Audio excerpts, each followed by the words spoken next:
Mes chers amis, Shalom Aleichem, Shavua Tov, Mazal Tov.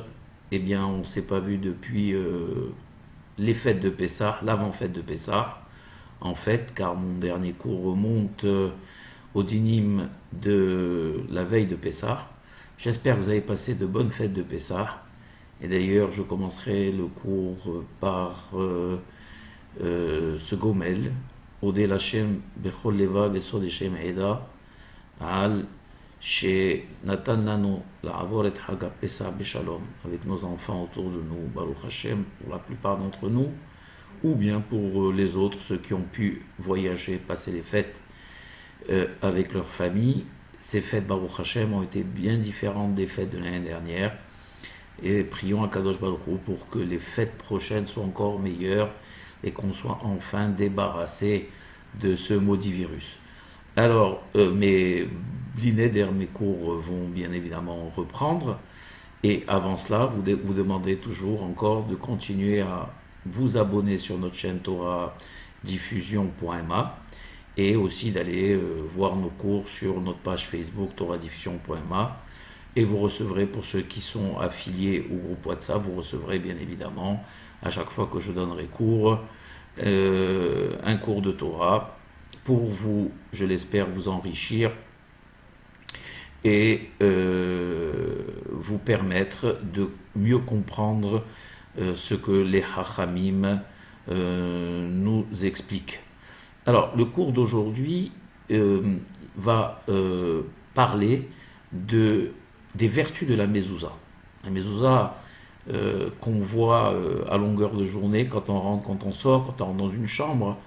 Et avec le temps et avec l'habitude et avec, je dirais, le mécanisme, on ne se pose plus tellement de questions sur l'importance de cette mezouza, pourquoi on nous l'a ordonnée, à partir de quand cette mitzvah nous a été ordonnée, etc. Bien évidemment, la plupart de ces mitzvot sont ce qu'on appelle Gzerat HaKatuv, c'est-à-dire des sentences textuelles. C'est à partir des pesukim de la Torah que on nous enseigne telle ou telle mitzvah, mais il y a toujours un côté, on va dire, comment je vais formuler cela, un côté compréhensible de la chose. C'est-à-dire qu'un côté, il y a deux facettes dans la mitzvah. Il y a le commandement divin qui est un commandement insondable, bien évidemment. On nous demande d'appliquer une mitzvah parce que c'est Dieu qui nous l'a ordonné. Mais à côté de ça, les hachamim, pour nous être plus agréables et pour que la mitzvah soit beaucoup plus près de notre cœur et qu'on ait plus on va dire, d'entrain et d'enthousiasme à l'accomplir, donnent des explications, on va dire, qui correspondent plus ou moins à notre logique humaine.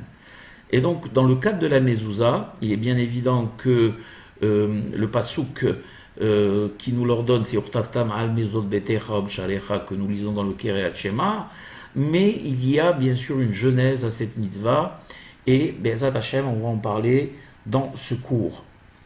Alors, tout commence en Égypte, en l'an 2448, la veille de la sortie d'Égypte, où Moshe ordonne au Ham Israël, c'est écrit dans le Passouk,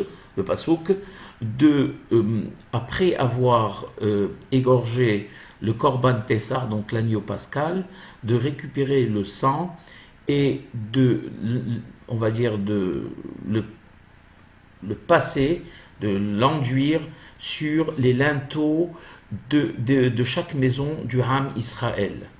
Et grâce à cela, le Hakadosh Baruch Hu, on va dire, sautera les maisons d'Israël et elles ne seront pas atteintes lors de la plaie des premiers-nés. C'est d'ailleurs une des raisons pour laquelle nous appelons cette fête Pesach, Milashon Hashem chez Pasach Hakadosh Baruch Hu al Bate Avotenu B'Mitzrayim. Pesach Milashon Pesach qui veut dire Passah, qui veut dire sauter. Donc une des raisons fondamentales du nom de cette fête, c'est parce que Hakadosh Baruch Hu a épargné les maisons d'Israël, et pour les épargner, il a ordonné à Moshe de dire au Ham Israël qu'il devait, après avoir égorgé et offert l'agneau pascal, récupérer le sang de cet agneau et de l'enduire sur les linteaux des maisons d'Israël. Alors il y a une mahloquette entre les sages, est-ce que ce sont les linteaux extérieurs ou les linteaux intérieurs, quoi qu'il en soit. Ce qui est important de savoir, quel était l'intérêt, entre guillemets, d'Akadosh Baruch Hu dans l'ordonnance de cette mitzvah. C'était, vous savez que les Égyptiens adoraient les béliers, c'était un dieu égyptien, et en offrant, donc en égorgeant le dieu égyptien, le Bnei Israël montrait aux Égyptiens, et surtout à Akadosh Baruch Hu, qui se détachait complètement de cette idolâtrie, et la preuve étant qu'il l'affirmait haut et fort comme un drapeau et l'affirmation d'un pays. Eh bien, le fait de passer, donc d'enduire les linteaux de leur maison de ce sang, c'était donc affirmer haut et fort, non seulement à la face des Égyptiens, mais également vers Akadosh Baruch Hu, que Bnei Israël avait décidé d'abandonner l'idolâtrie dans laquelle ils étaient plongés pendant des siècles et des siècles. Et il y a marqué dans ce passage qu'une fois que ça serait fait, quand vous aurez enduit donc le sang de ce bélier sur les linteaux, il y a marqué Ushmartem et adavarazé lechok lecha ulbanecha adolam, et vous garderez, on va dire, cette règle de manière immuable, non seulement pour vous, mais pour vos enfants, pour l'éternité. Et c'est quelque chose qui interpelle les Hachamim. Quand Moshe nous dit que vous garderez cette règle immuable pour vous, vos enfants et vos descendants pour l'éternité, c'est quelque chose qu'on n'arrive pas à comprendre, parce que le fait d'enduire les linteaux de sang, cela n'a été fait qu'en Égypte, qu'à l'époque de l'Égypte. Et on ne voit aucunement ensuite, dans la suite des événements, dans les années qui sont après, cette chose se répéter. Donc ça a été fait une seule fois en Égypte, à l'époque, à la veille de la sortie d'Égypte. Et alors pourquoi est-ce que le pasuk nous dit Hok, Olam, Lecha Olbanecha Adolam? Si le pasuk le dit, c'est que il y a bien sûr une règle qui va être immuable. Mais quelle est-elle? Ensuite, il dit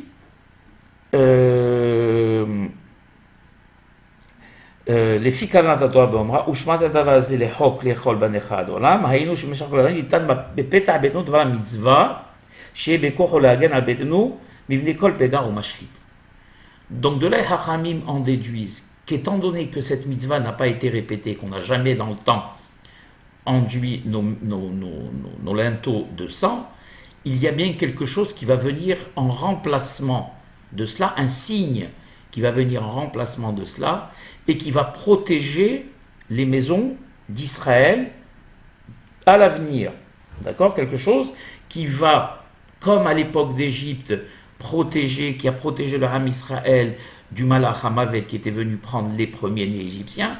De la même manière, dans le temps et dans le futur, jusqu'à nos jours, il y aura quelque chose qu'on apposera également sur le linteau de notre maison, du côté droit quand on rentrera, ou du côté gauche quand on est à l'intérieur de la maison, et qui nous protégera également des mashhitim, donc des anges destructeurs, des influences néfastes de la rue, de l'extérieur, etc. Et donc on l'aura, et il prendra sa source dans le pasuk qui est Urtaftam al mezot betecha ou bishalecha. Et vous l'écrirez sur les linteaux et les portiques de vos maisons. Car grâce à cela également, eh bien, ce qui va remplacer ce qui a été fait en Égypte sera justement ces parachiotes de Torah que vous écrirez al mezuzot betera ou bishalecha et qui vous protégera de toutes les influences néfastes extérieures. Dans le Zohar, il y a marqué mezuzot, dans le passage urtatam al mezuzot betecha ou bishalecha, quand vous prenez le Zohar, quand vous prenez le mot mezuzot, regardez bien comment il est composé. Même Zain, Vav, Tav. Eh bien, quand vous prenez ce mot, vous prenez Zaz, ça veut dire Zaz, Mavet. Zaz, Mavet. Zaz, c'est écarté, et Mavet, on l'a compris, c'est la mort. Donc, Mezuzot veut également du A pour vertu d'écarter, Hazve Halila, la mort et les influences néfastes que l'on rencontre dans la rue. Et c'est pour cela que la mezouza est apposée à l'entrée donc de la maison, là où il y a limite entre l'extérieur et l'intérieur. L'extérieur qui est la rue avec toutes ses influences néfastes, et l'intérieur d'une maison, d'un foyer juif, pour lequel nous avons besoin de protection et de stopper net à la porte toutes les influences extérieures, et même que Dieu en préserve les plus graves. Il dit ici le Hacham,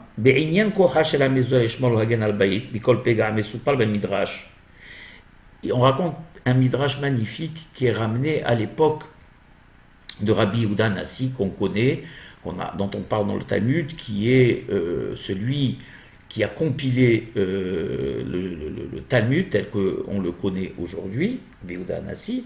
Et Rabbi Yehuda Nassi était d'une intelligence, d'un savoir tel, en tant déjà que Tana, il avait de très bonnes relations avec le César de Rome. On a eu l'occasion d'en parler lors de mes précédents cours, donc Antonin, et il avait aussi également des relations avec d'autres rois, dont un roi qui s'appelait Artaban, qui était le roi d'une nation qui n'existe plus, qui sont les Spartes. Les Spartes, c'est à côté de la Grèce, Chypre, et qui était une nation assez puissante. Et un jour, ce roi de Sparte qui s'appelait Artaban envoie à Rabbi Yehuda Nassi une pierre précieuse, immensément rare, extrêmement chère. Et il lui a envoyé donc ce beau cadeau à Rabbi Yehuda Nassi, et en retour, Rabbi Yehuda Nassi, il lui envoie un parchemin donc de mezouza. Quand le roi Artaban, qui était un roi goy, reçoit donc ce petit parchemin, il lui dit à Rabbi Yehuda Nassi, comment oses-tu m'envoyer un cadeau qui coûte quelques centimes, tandis que moi je t'ai envoyé un cadeau qui coûte des millions et des millions. Comment oses-tu me faire un affront pareil? Alors il lui répond de cette manière, Rabbi Yehuda Nassi. Il lui dit, mon roi, sache que ce que je t'ai envoyé, tout l'argent que tu as, tous les trésors que tu as, et que tu as accumulés, et ceux que j'ai moi, parce que Rabbi Yehuda Nassi était riche, eh bien ne suffiront pas et n'équivaudront pas à on va dire, 1/1000 de la valeur de ce parchemin que je t'ai envoyé. Ça, c'est une première chose. Et il lui dit, et la deuxième chose, c'est que toi, tu m'as envoyé quelque chose que je dois garder, une pierre précieuse, bien évidemment, il faut la mettre en lieu sûr. Mais moi, je t'ai envoyé quelque chose qui, elle, te gardera. Comme est marqué, vous savez que sur la maison, il y a marqué Shaddai, et Shaddai sont les initiales aussi, Shomer Daltot Israël. Qui c'est qui garde les maisons, les portes d'Israël? C'est bien sûr, bien évidemment, Akadosh Baruch Hu. Donc, la maison, elle a pour rôle de garder tous ceux qui se trouvent à l'intérieur.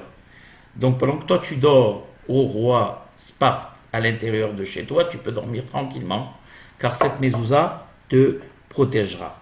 On raconte sur le Rav Akadosh Rabbi Yehuda Leib Diskin, alav Shalom, qui était un très très grand Talmid Chacham et qui vivait à Jérusalem, qui était le grand rabbin de Jérusalem, et qui en même temps d'être un grand Talmid Chacham faisait beaucoup de Hesed. Et un de ses grands Hesed à lui, ça a été de fonder des maisons pour orphelins. Et donc qu'est-ce qu'il faisait? Il allait et il ramassait l'argent qu'il fallait pour justement que ces orphelins aient un abri et puissent vivre en paix et étudier la Torah. Et bien sûr, il avait donc affaire à des gens riches qui lui donnaient de l'argent, et quand Rabbi Yehuda Leib Diskin demande de l'argent, personne ne peut le lui refuser. Et parallèlement à ce qu'il achetait donc en nourriture, en habits pour ces orphelins, il avait décidé d'envoyer tous ces Talmidei Hachamim, d'aller dans tous les foyers des maisons d'Israël à Jérusalem et de vérifier les mezuzot de chaque maison. Et quand il trouvait qu'une mezouza, elle n'était pas kéchéra, alors il leur donnait une nouvelle mezouza. Quand ils avaient les moyens de la payer, il la payait, mais quand il n'y avait pas les moyens de la payer, eh bien, il ne la payait pas, il leur offrait gratuitement. Et on sait que les mezuzot ne sont pas donnés. Donc une partie de l'argent qu'il récoltait était justement orientée vers l'achat de ces mezuzot. Et un des riches donateurs, quand il a appris ça, ça l'a mis dans une colère noire. Et il a décidé d'aller voir Rabbi Yehuda et lui dire, mais pourquoi utilises-tu cet argent qu'on te donne? C'est pour les orphelins seulement, et toi tu l'utilises pour acheter des mezuzot, c'est pas le but. Et si ça continue, je vais arrêter de te donner de l'argent. Alors, il lui répond, Rabbi Yehuda Lebdiskin, la chose suivante. Il lui dit, mon cher ami, mon but à moi n'est pas seulement de m'occuper des orphelins, mais plutôt de faire en sorte qu'il n'y ait pas Hazve Halila plus d'orphelins, qu'il n'y ait pas Hazve Halila de fabrication qui vient en guillemets, d'autres orphelins à venir.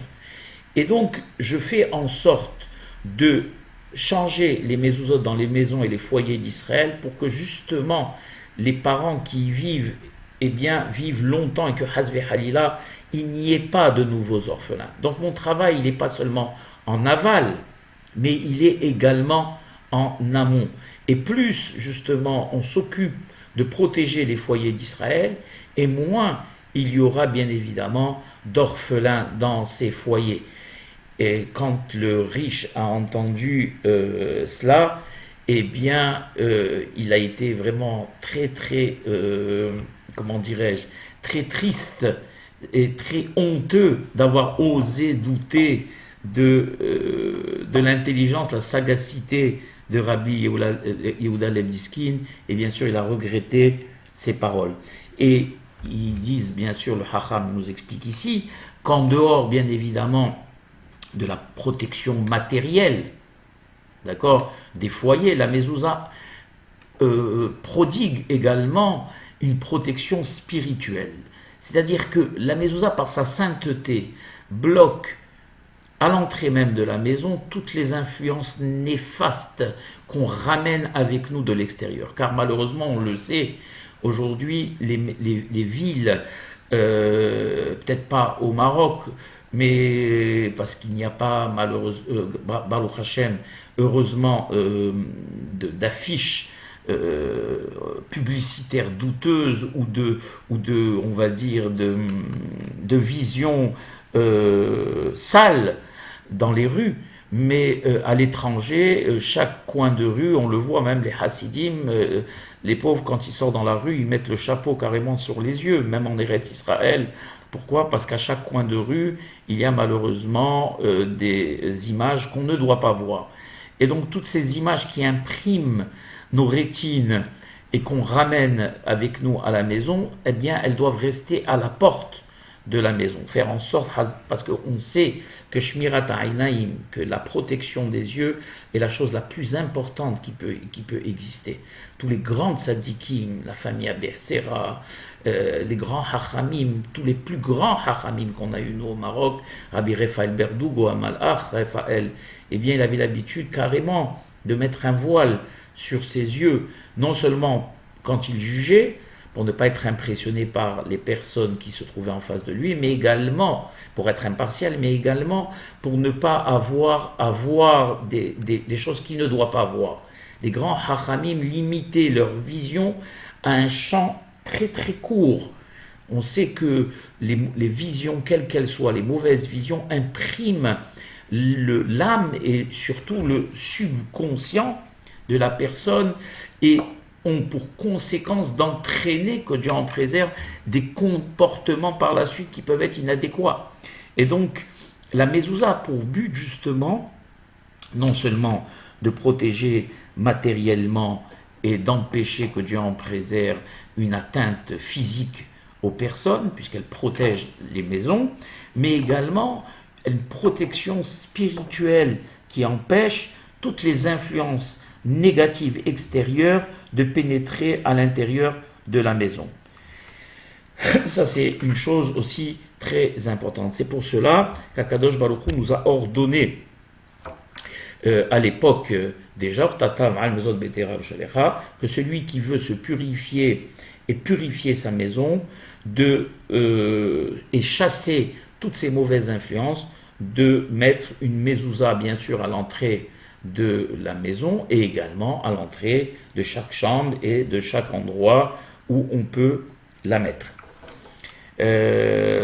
Donc, et on apprend également, les Chachamim nous apprennent également par le biais justement de cette mitzvah, combien il est important de laisser toutes ces influences extérieures néfastes à l'extérieur de chez nous et ne pas en plus les faire pénétrer dans nos foyers. Et vous aurez tous compris de quels instruments il s'agit.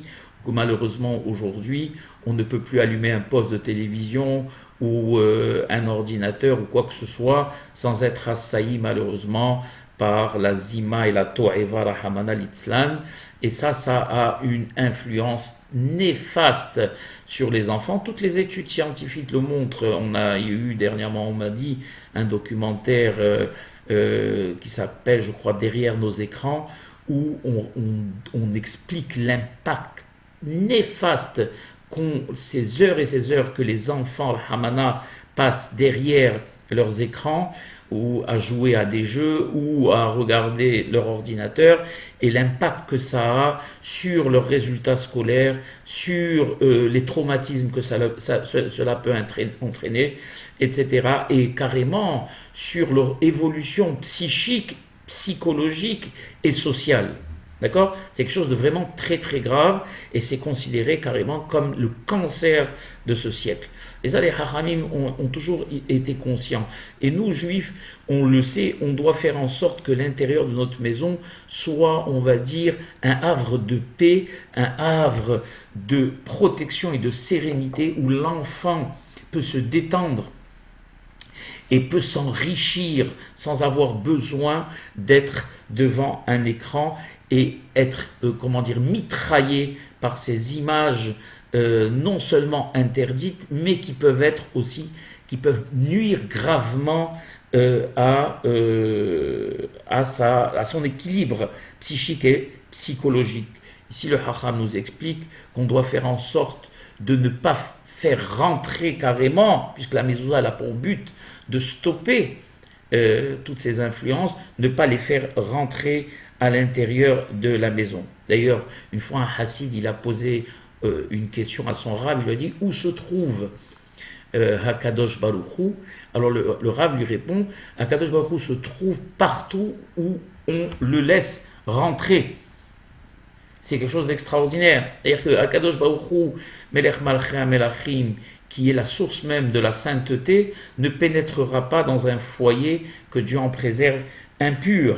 Et si ce foyer n'est pas nettoyé en profondeur, eh bien on se prive de la hashpara, de l'influence divine et des berachot que ça peut nous amener.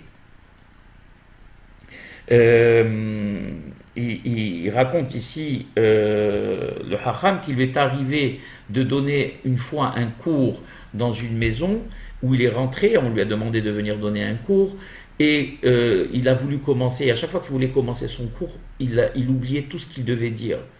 Et ça s'est arrivé une fois, deux fois, au bout de la troisième fois, il a posé la question à quelqu'un de la maison, donc au propriétaire de la maison, est-ce qu'il n'avait pas des livres interdits, etc. Et le propriétaire lui a avoué effectivement qu'il avait à l'intérieur de chez lui des livres qui n'étaient pas permis, et donc il lui a demandé de chasser, d'enlever, de brûler tous ces livres à l'intérieur de chez lui. Ce n'est pas pour qu'il puisse commencer son cours. Il est effectif que tous ces grands sadikim sont extrêmement, par leur kedusha, sont extrêmement sensibles à toutes les influences extérieures, et toute la touma n'est pas quelque chose d'abstrait. L'impureté n'est pas quelque chose d'abstrait, mais au contraire pour eux de quelque chose qui est palpable, complètement palpable et concret. Et que quand une maison n'est pas nettoyée de l'intérieur, eh bien, vous savez, ils disent les haramim que quand on veut acheter même une nouvelle maison, en Eretz Israël surtout, eh bien il faut savoir à qui a appartenu cette maison. Qu'est-ce qui a été pratiqué dans cette maison? Qu'est-ce qui a été fait? Est-ce que c'est une maison où il y avait la Torah ou la Kedusha? Si c'est pas le cas, eh bien, il faut amener, purifier cette maison complètement. Pourquoi? Parce que, étonnez-vous de savoir que les murs gardent des traces, la touma, l'impureté pénètre dans les tréfonds même de l'habitation et ne sortent pas facilement. Pour être chassé, il faut amener de la kedusha en grande quantité. Des fois, des gens rentrent dans une nouvelle maison et ne comprennent pas pourquoi il leur arrive des désagréments, pour ne pas dire un mot plus fort, et que c'est à répétition, et ils n'arrivent pas à comprendre. Alors on leur conseille de purifier la maison, bien évidemment, de faire entrer le maximum de kedusha, de vérifier les mezuzot de cette maison. Très souvent, les mezuzot sont psoulotes. Alors il y a des gens qui vous diront, ah, la mezouza c'est cher, mais la sérénité, la paix, la tranquillité et le bonheur n'ont pas de prix, mes chers frères et sœurs, n'ont pas de prix. Et bien au contraire, je vous dirais même qu'il faut acheter la mezouza la plus chère. Parce que malheureusement aujourd'hui, pas tout le monde est honnête et pas tout le monde est correct. C'est pas parce qu'on a une barbe et un chapeau, eh bien qu'on est correct et qu'on est honnête. Il faut aller chez un Talmid Chacham qui est Yereh Shamaim, qui va vous écrire ses mezuzot avec la plus grande des Kedusha, qui va se tremper dans le mikvé quand il écrira le nom de Dieu, etc., et qui fera les choses, les Shem Shamaim. Et à cette condition, les mezuzot que vous apposerez sont des mezuzot saintes et pures. De la même manière pour les téphilines, il ne faut pas hésiter à acheter les téphilines chez un Talmid Chacham, Yereh Shamaim, même ce sont des téphilines qui sont plus chères. Cela n'a pas de prix, Moraï Barabotai. Ce sont des économies à bout de chandelle. J'ai appris moi dernièrement qu'un ami m'avait dit qu'ils avaient trouvé des types qui vendaient des téphilines à un bas prix, et on s'est rendu compte qu'à l'intérieur des téphilines, il y avait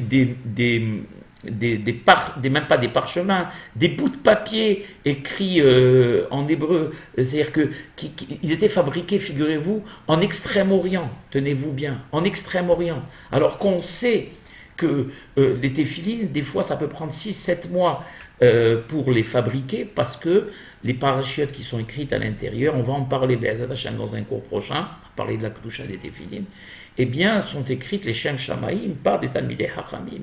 Et seulement à cette condition, que ce soit la mezouza ou que ce soit les téphilines, on bénéficiera de la protection divine, la bataille. N'hésitez pas à, s'il y a des agréments dans une maison, ou si il y a des petits problèmes de shlom bayit à l'intérieur du foyer, et qu'on ne comprend pas ce qui nous arrive, à aller vérifier vos mezuzot, à amener ça chez un Talmid Chacham qui s'y connaît, qui va les ouvrir, qui va les vérifier, et aller éventuellement, le cas échéant, les changer si elles sont psoulotes. Voilà. Donc, je pense que je ne vais pas être plus long, puisque j'ai décidé de donner des cours beaucoup plus courts, et je pense qu'on a expliqué un petit peu l'importance de la mezouza, et voilà, prier à Kadosh Baruch Hu pour qu'elle nous protège de toutes les influences extérieures et que nous vivions à l'intérieur de nos foyers en paix et dans la sérénité. Baruch Adonai Le'olam, Amen ve Amen.